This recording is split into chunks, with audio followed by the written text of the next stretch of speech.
Friends, Israel ప్రధాని Netanyahu చనిపోయారా? అసలు ఆ వీడియో నిజమేనా? అసలు ఏం జరిగిందనే విషయాలు మనం పూర్తిగా వీడియోలో తెలుసుకుందాం. అదేవిధంగా ఇప్పటి వరకు చాలామంది సబ్స్క్రైబ్ చేసుకోవట్లేదు, వీడియో చూస్తున్నారు కానీ దయచేసి సబ్స్క్రైబ్ చేసుకుంటారని కోరుకుంటున్నా. సో, ఇజ్రాయెల్, అమెరికా, ఇరాన్ మధ్య యుద్ధ మేఘాలు కమ్ముకున్న వేళ సోషల్ మీడియాలో తప్పుడు సమాచారం తుఫాను సృష్టిస్తోందన్నమాట.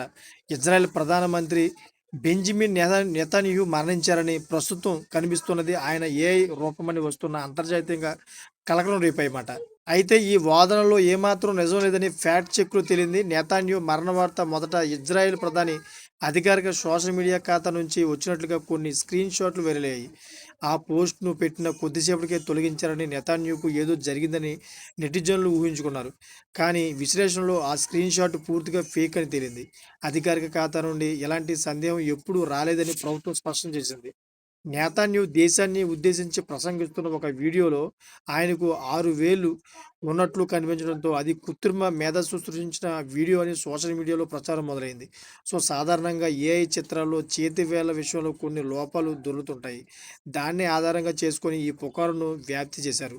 అయితే ఫ్యాక్ట్ చెక్కర్లు పరిశీలనలో అది కేవలం ఆప్టికల్ ఇన్సులేషన్ అని తేలిందన్నమాట. సో, నేతన్యాహు మాట్లాడుతున్నప్పుడు చెయ్యి కదిపిన కోణం, అదేవిధంగా ఆ సమయంలోని మోషన్ బ్లర్ వల్ల ఒక వేలు అదనంగా ఉన్నట్లు అనిపించింది తప్ప అది ఏఐ సృష్టించిన వీడియో కాదు.